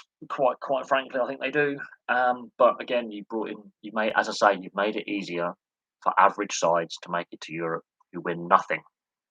Nothing. You devalue the domestic cup competitions, which means something. And cue the arguments in the third round, in just after Christmas, when the Premier League and Championship sides put out weakened squads. We get it every year. We get it every single year. And the FA wonders why crowd numbers are falling. Well, this debate about putting the weakened side out since 1999 is a thing. It devalues the competition, and the lower league side are like, well, we're not playing the best of the best. We're playing their reserves. We're still going to beat them because the cup upset is still a thing. But it's an insult to the lower league side who are putting out a strong squad to compete, to try to go on a cup run, to make as much money as possible. But with less fans in attendance and reduced revenue on the gate, it does actually hurt the lower league sides as well.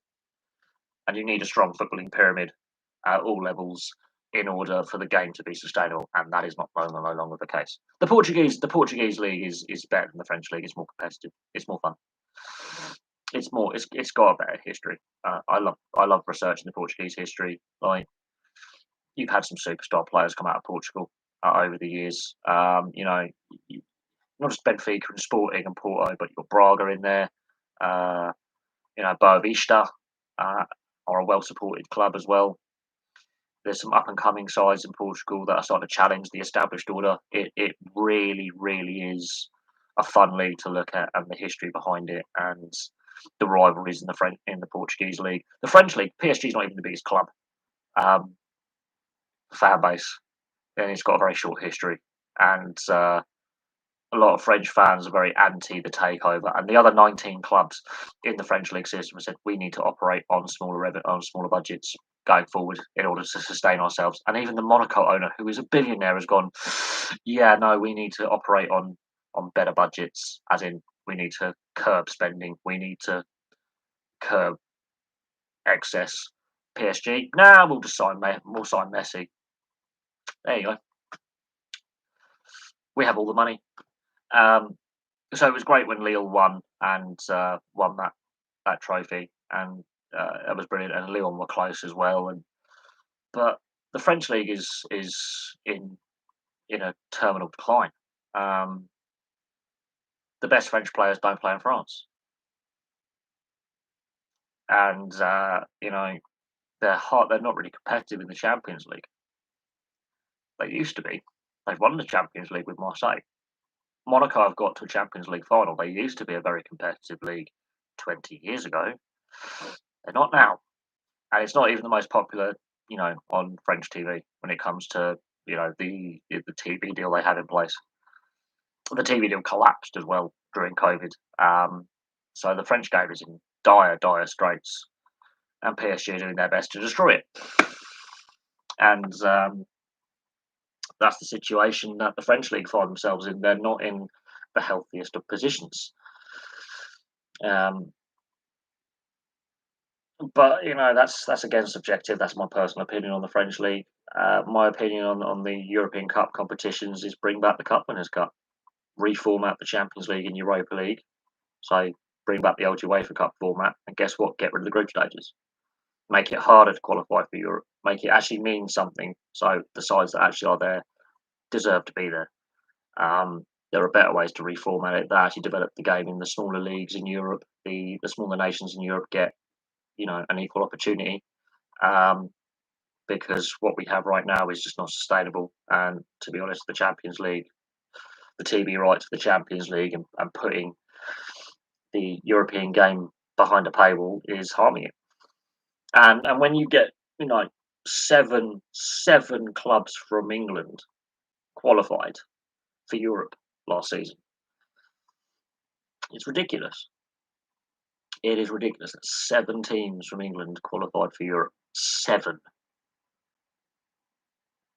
It's bananas, in my opinion. That is absolutely ridiculous. Italy, they went on that long winning run. They've got a chance through the playoffs. I think they will do it through the playoffs. They've had a history of doing it through the playoffs before to get to World Cups. I remember World Cup '98. They had to go through a playoff against Russia in 1997 in the middle of winter in Moscow when Buffon was in goal. Yes, a young Buffon was playing that day. But again, they've won the Euros. That's in their trophy cabinet. They are one of the most successful international sides in football. But they go through these spells where they're good and bad, where they're a good side and then they're not a good side and they're a good side again. But I think Mancini's the right guy to lead them forward, and that was a tough qualifying group, and that is a very short turnaround from the Euros straight into finishing qualification. It's been a very congested qualification period for this World Cup, so I'm not surprised that Italy have had a little bit of a step back because they played a lot of football, and the international break does disrupt league form as well. I don't think it's the end of the world that they have to go through the playoffs to do it. Spain had to do it on the last day as well. I mean, Sweden are in the playoffs. Denmark have been the best team in qualification out of the European section. France had to do it on the last round of fixtures. So I'm not surprised that some big nations are having to go through the playoff format to get through to the World Cup. I'm really not surprised. Um, and again, there's still qualifiers to play. I think Scotland are in the playoffs as well. So a lot of teams that were at the Euros are going through the playoff format to get through. There wasn't a lot of turnaround between the ending of the Euros, the start of the season, and then the first international break. So that disrupts, and there's concerns about player welfare with playing too many games in a calendar year. That they have to be noted. That has to be taken into consideration, in my personal opinion. So, I don't think it's the end of the world. I think, is it surprising? No, not really. I'm not. I mean, Italy, yeah, Northern Ireland set out to frustrate them. Did that. They had the right tactics to do that. They had the pieces in play to do that. Northern Ireland are not a bad side for the amount of players they can select from. And they really frustrated the Italian setup because of their tactics. It happens. You have those games where tactically you are outdone. Italy didn't lose the game, which was important. They still got a draw, which is important. So they didn't lose that game. However, yeah, flashbacks. I would say this. Italy have been in this position before and haven't qualified. And obviously 2018 is the case there. But also they have qualified as well. Back in '97, they had to go through the playoffs. They had to play the Russians in really testing conditions in Moscow, and they came through that. And when I say testing conditions, go on YouTube. Just go on YouTube. That was a horrific pitch they were playing on, and they did it. And then within a couple of years, they're in the Euros finals again. So this is a thing, for Italy. they have periods where they are average, and then periods when they're very, very good. Um, and yeah, Mancini for me is the guy to take the team forward. I think they will get through. I think they will get through this playoff to get to the World Cup. Um, the thing is, and a lot of teams are finding this. England made it harder for themselves going into the last batch of fixtures because of dropping points in the group. The thing is this: the Euros is played a year late, and they had to really congest the qualification process, and it's been very, very disruptive for the European League systems with the amount of I think we've had 3 international breaks now, or 4 international breaks, and we're in November. They've had to cram these internationals in, and then you've got the European Nations League next summer, which I don't think I'm not sold on the Nations League. Like, I have ideas of how about you put the qualification tournaments for the Euros and the World Cup in the summer when you would actually be playing tournament football. In that Euros final following summer, qualification tournament, World Cup, qualification tournament, Euros. It makes more sense. You get rid of the pointless friendlies and you get rid of the Nations League, and therefore you're actually playing less games. And it makes more sense because then you're on a constant international club cycle. So you don't have this club country debate where you're having 3 or 4 or 5 international breaks per season to get internationals played. They're all competitive. They all mean something. You've got rid of the friendlies. You've got rid of the Nations League, which I believe is pointless waste of time. Personally, not sold on it. And then it's focused. I'm not king of all sports. I'm really not.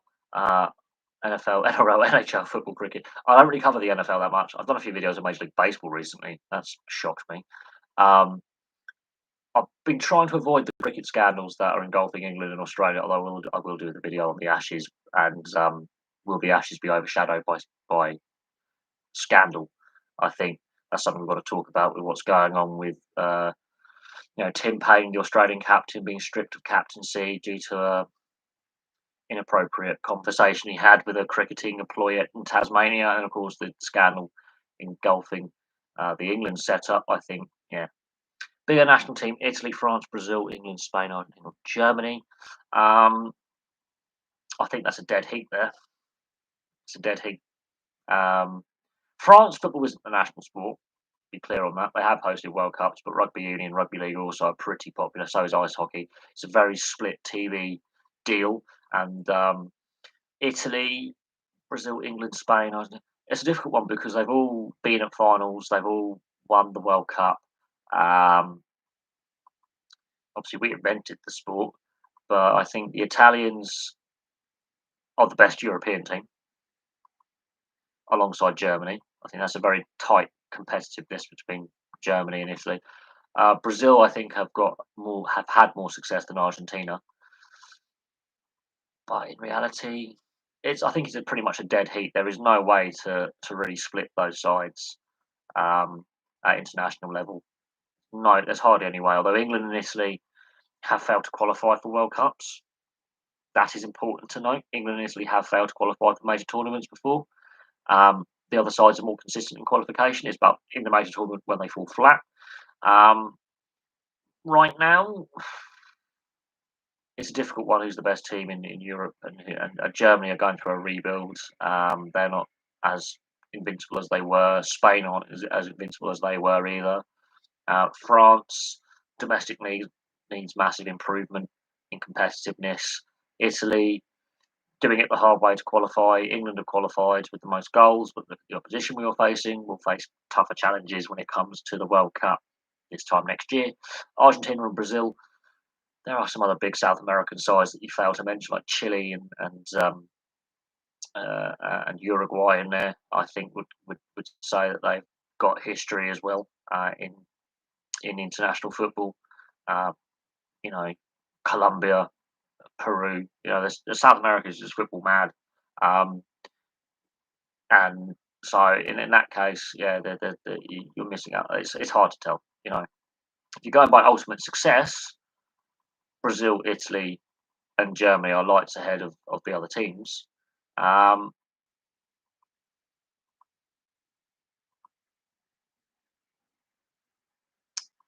I wouldn't say England are the best team in Europe right now. I think that's a false narrative. That is a false narrative for me. I would say it's a close one. It's very close. Our qualification group wasn't the hardest, and we made it harder work than it should have been. Italy obviously won the Euros final. That for me is a very, very close one. I think it's a false narrative to say that England are the best team in Europe right now. Personally, the World Cup will tell all. The World Cup will tell all. And I think this World Cup is exceptionally open because of the conditions they're going to be playing in. I can see it being very difficult to predict. I think it's a very open World Cup. We could see a lot of shocks in there, and interesting results. Bearing in mind, there's only 8 days from the suspension of the Premier League season to the first match kicking off, so there's no time to have warm-up games. You're just thrown straight into the tournament.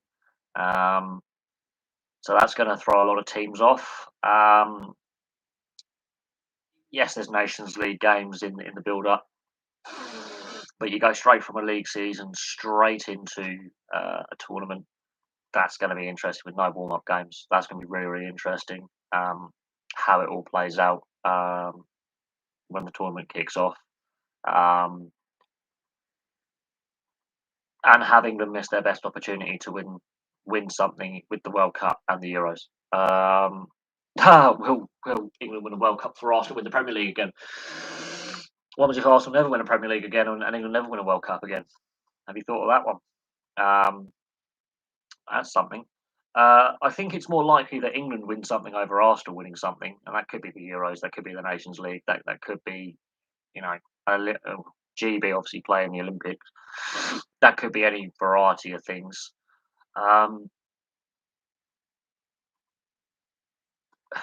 That is a very interesting one. Could England win a World Cup before Arsenal win the Premier League? I don't think either. I don't think either happened personally. I think if England don't do well at this World Cup, their window has passed as a team. And that's personal thing. I think if England, don't take the opportunity now while they've had a decent year, and a decent spell with a semi-final in the World Cup and a final in the Euros, then they've missed their window with this group of players. They've missed their opportunity. Arsenal, dear, where to go with Arsenal?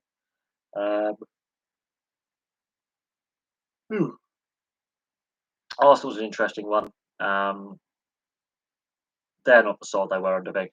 This is what I say with Man United and Arsenal. They got so used to having consistent management, constant qualifying for Europe, and Arsenal won a couple of FA Cups towards the end under Wenger as well. They got so used to having stability and success. You take that stability away, the success is not there. And yes, they have won trophies since and been to finals since Wenger and Ferguson, moved on. But they're less successful, they're less consistent, and other teams have overtaken them and have made the league far more competitive. So they're living on past glories. That's my opinion on Arsenal. Man United, they're living on past glories. There's one for you, and the fans need to, temper their expectations and, accept the fact that the Premier League is more competitive. Which, by the way, with the Newcastle takeover, the other clubs tried to block. They wanted to make it less competitive. So we'll see what happens with Arsenal. They might have a good cup run in the FA Cup and win the FA Cup again, which will be, a boost for them. I honestly believe that. But yeah, expectations with some of these fan bases, they got so used to being consistently, in the top 4, top 5, and competing for trophies that now that they're not, it's all got a bit peaked on. I wouldn't say the rest of the league is crap. Leicester proved, given a good run of form, they can be dangerous. They did win the FA Cup and the Charity Shield in the last 12 months. Leicester have had a slow start. West Ham are upsetting the apple cart somewhat. I wouldn't say the league is crap. I wouldn't say the league is crap. I just think that it is more competitive now than what it was before. And imagine if Leicester win back-to-back FA Cups, that really shakes it up, doesn't it? Because that is important silverware. And this is Leicester's most successful spell as a club since the 90s. So I wouldn't say the rest of the league is crap. I just think the way football is now, there's too much money, and the win now mentality is actually harming the game rather than helping the game. And there's less stability at clubs with constant managerial changes, and the win now mentality is. Oh look, Man United are in crisis, absolute crisis. Man United are in trouble. But Man United were declining even under Ferguson. The warning signs were there that they had shot their bolt. The warning signs were there 2011, 2012. And the last game that Ferguson was manager was a 5-5 draw against West Brom. So the warning signs were absolutely there several seasons before Ferguson retired. Yeah, no, as I said, the money's killed it. Since the big money takeovers, since the early 2000s, the amount of clubs now that are in administration, struggling financially, COVID has exacerbated that. And if some of these Premier League and other European clubs were standalone entities, they would be liquidated and bankrupt. Italian football constantly goes through this, where clubs run out of money and reform and tumble down the leagues and get expelled from leagues. There's far too much money. It's killing the game. It's not evenly distributed, and a lot of teams are overextending themselves. Derby and Reading, for example, are getting points deductions. Derby's basically relegated from the Championship, let's be honest. They have no hope of staying up now, unless they win every single game. Minus 3 points. Yeah, the money's not evenly distributed. There is massive issues within the game. Massive issues. Not sustainable. Hasn't been sustainable for years.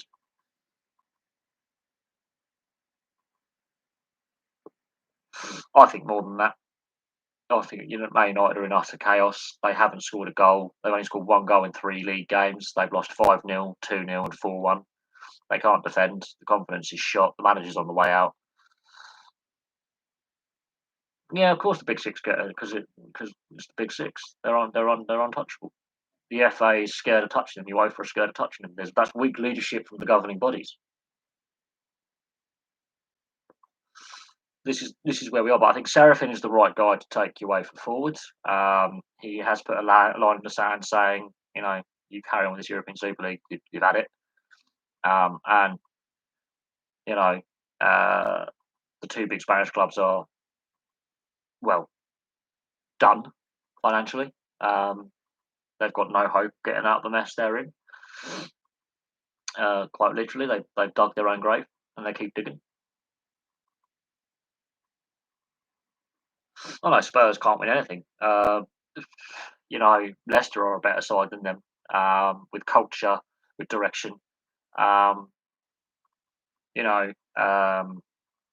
And Leicester weren't part of the European Super League, and then they went on and won the FA Cup. They've won the Premier League. They've won the Charity Shield. They've got a history of winning trophies in English football.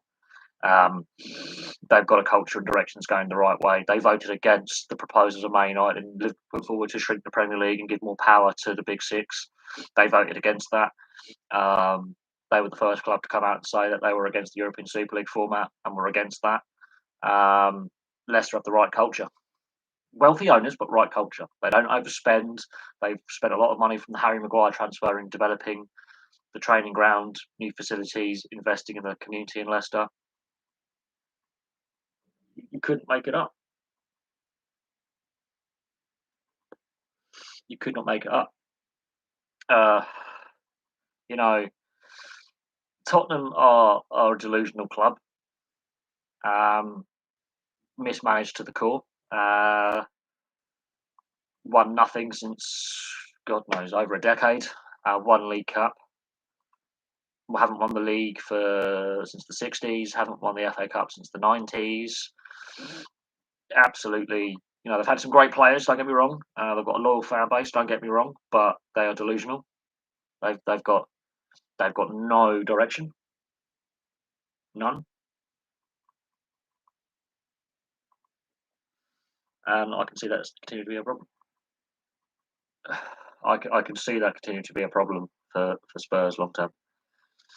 There's no culture there. There's no direction. It's a divided dressing room. They constantly chop and change the manager, expecting different results. They are repeating the same process. Yes, Birmingham City have got a trophy more recently than Tottenham, and Birmingham City have had their own problems off the field in recent years, which has hampered Birmingham City, which is unfortunate. Uh, the West Midlands seems to have clubs which have got great fan bases and bad ownership. Yeah, just try and keep the language a little bit less angry. Simply because obviously, yeah, YouTube gets a bit anal, as I'm finding out with hiding. I mean, YouTube's hiding comments from me that are getting posted by subscribers and getting hidden, which is really frustrating.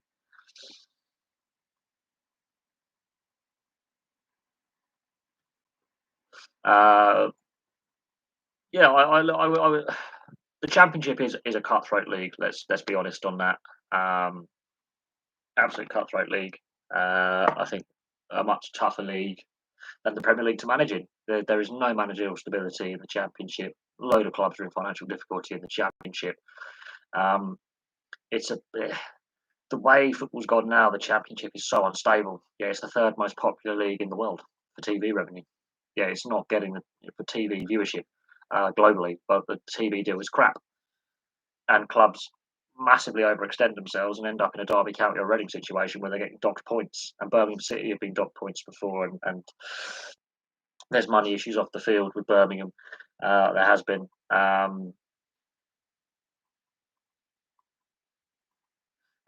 yeah, they've got no direction. They've got what is the direction of Man United? What is the direction of Arsenal? What is the direction of a load of these clubs? There's this win now mentality. There's an expectation that needs to be tempered. There's there's there's there's no mood for we've got to rebuild here. We've got to take time to rebuild and take a few seasons where we're on the downswing. We're rebuilding. We're reassessing the situation. We're changing the culture. It's going to take time, and they expect every season. We got to win every season. If we're not winning every season, sack the manager. Well, you haven't got the players to win every season. Yeah, that's again another problem. With again, Birmingham have had some really shocking ownership as well. I think it was the Cheng family or something. Some really dodgy owners. Um, and this is the problem with the money in the game now. Anyone can, the fit and proper persons test, in my opinion, is a joke. Um, and the fact the Premier League trying to block the Newcastle takeover, it's just a shambles. The whole thing's a shambles. Oh no, Man United, Arsenal, Spurs, they're not the rubbish version. They're just badly owned. Bad ownership. Bad ownership. Um, the Glazers are not very popular owners in the 17 years they've been in charge of Manchester United. Abramovich, I mean, he doesn't give managers time. I think that's harming Chelsea. Imagine if he gave a manager a long period of time there, how more successful they would be. Um, they've won everything in European football, but imagine how much more successful Chelsea would be if they had a stable manager just given 5, 6 years, 7, 8, 9. You won't see that ever again with a manager like Ferguson or a manager like Wenger being there for so long, giving stability. You don't get that anymore. Chelsea got the win now mentality. How much longer can that continue? Liverpool and City, they've got some managerial stability, hence why they're successful. It's simple mathematics. Stability brings success. Knee jerk reactionary doesn't. Um, you've got to invest in the right areas, and there's a lot of criticism of the Glazers at Man United. Spurs, we'll build a new stadium. You haven't won anything. They didn't sign any new players for 18 months, and they wonder why they're struggling now. Arsenal, again, new stadium, won 3 trophies since building the Emirates, 3 FA Cups in 15 years. They've won 3 trophies in 15 years since moving out of Highbury. I think that was a big mistake. And the Emirates is not is you're too far from the pitch. I've had my late grandfather went to several games at the Emirates and didn't enjoy his experience. When I'm too far from the field, I can't see anything.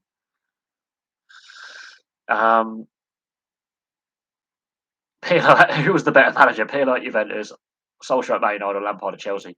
Lampard at Chelsea built the team that Tuchel has now. Solskjaer inherited a team that Mourinho built and got them to a final. And Pirlo at Juventus, Juventus joined sign up the European Super League, and it didn't go very well. So I would say Lampard probably is the younger manager, and he built a side that's now winning. He just wasn't given time to finish off the project. They went with Tuchel. So I think Lampard has a better future in management going forward than the others because he built a team that Tuchel is now winning with. And he was constrained with who he could sign because of the transfer embargo. So I think Lampard did the best job out of the three. I think Lampard does have a good future in football management ahead of him. Where I don't know, but I do think Lampard does have a future of football management ahead of him at a club. He's been linked with the clubs. He's been in talks with clubs. I believe Lampard does have a future going forward in football management. Solskjaer, it's been a disaster with Solskjaer. But he well at Mulder, started 2 spells at Mulder. So, given the right fit, I think Solskjaer can have a good go at management. Pirlo, it's been a disaster at Juventus in comparison to where they were before he took over. So, we will see what happens. But I think Lampard's got the best future in management. Solskjaer's managed to win. No, he won't. He's played City. I don't think the fans would accept that. But Lampard does have a good managerial future ahead of him. And Solskjaer has won trophies at Mulder. And everyone goes, "Oh, it's the Norwegian league." He still managed to turn a team around that had won nothing for 20 odd years. Given the right club and it can work. I think United is wrong club, wrong time. Plain and simple. It's a toxic atmosphere there. He went to a Mulder where they were like, "Okay, we're not winning much. We're stable, but we're not winning. We want to, give it a go." And he went back there as he was a former player there, and he turned it around. And they won silverware. So, and people go, "Oh, it's only Norwegian league." He still managed to win trophies as a manager. So, Solskjaer's got the trophies as a manager in, admittedly, a lesser European league, but he's won stuff. And Lampard, the reason Chelsea are so good now is he laid the foundations and wasn't given time to complete his job. That's my personal opinion. That this win now mentality is harming managers' development as well. And there's a reason why less and less ex-players retire and go into management. There is a reason why. And it is precisely the win now mentality, the lack of time to build a philosophy and rebuild a playing squad and get going. And Lampard wasn't doing bad at Chelsea. They were still in the top 5. It's just Abramovich goes demands success every season. And that's not always going to happen in a competitive league. So, there you go. And Lampard did build the squad that won the Champions League. So that's Lampard's work. So there you go. Given time, I think Lampard will win silverware as a manager. Given time and the right club, I think, yes, he can do very, very well in management and have a good managerial career. Given time and support from an owner. So we'll see what happens. Going forward with some of these clubs, we will see what happens. Who deserved it the least? Conte. Conte deserved it the least, or Ranieri. Ranieri and Conte deserved it the least between them, because Ranieri built the side that Mourinho won with, the core of it, and Sarri ball was painful. No, Sarri deserved to get sacked. No, Ranieri built the side that Mourinho won with, and Conte won with the side that Mourinho damaged. And he laid the foundations for what Lampard had to work with. That went on to win the Champions League last year. So Conte and Ranieri, for me, were the managers that deserved it the least. Ancelotti won as well. There's an obsession with Italian managers at Chelsea. Avram Grant was just, thrown in there. I felt sorry for Avram Grant, but this situation with Abramovich, he doesn't have patience. he's expecting to win every season. Um, and that is the problem. There is no stability in the management side of things. So some players do struggle at Chelsea because they're not allowed time to develop with a manager. Um, and Mourinho's had two spells there, and he wore his welcome out very, very quickly in the second spell. But Mourinho won with the squad that Ranieri built. Just imagine if Ranieri was given another season, he might have won the Premier League before winning with Leicester, and how different would things have been. But again, that's hindsight. I think Ranieri and Conte deserve. I mean, Conte won the silverware, got sacked um, with a year left on his contract, and that team within 2 years won the Champions League, or 3 years won the Champions League. The team that he and then Lampard built, Tuchel won the Champions League with. So, and now look what they are in the Premier League. So, there seems to be a lack of patience at Chelsea with managers building the right culture and philosophy going forward. Sarri didn't win anything at Chelsea. Sarri won nothing. Sarri was, Sarri's an interesting character. I'll have to look at Sarri. I don't think Sarri won anything, and he wasn't there very long. He was only there a season. Ancelotti was a decent manager, and obviously he left Everton pretty quickly, which I thought was surprising. He'd go to Real Madrid, but yeah, it is what it is in that regard. What's happening on the old twat book?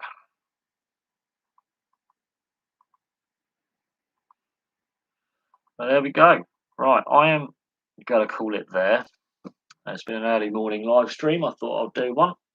I'll be watching some of the women's rugby union and doing some match reviews of them. So I'll be watching the England and Wales games. I think England USA, that's going to be another 50-point win. Wales are playing as well. That could be very, very interesting how the Welsh do, the Welsh women. No, Sarri is an interesting character, but his style of play doesn't. I don't know what Sarri ball is what it is, but he's an interesting character. I'll have to look into Maurizio Sarri. He started out his life as a banker. He worked in commercial banking, and he gave it up. And he has coached a lot of clubs. He doesn't stick around very long. And Napoli, yes, Sarri ball. He is an interesting character. But I'm going to leave that there. Thank you very, very, very much for watching, and I'll have some more videos for you very, very soon.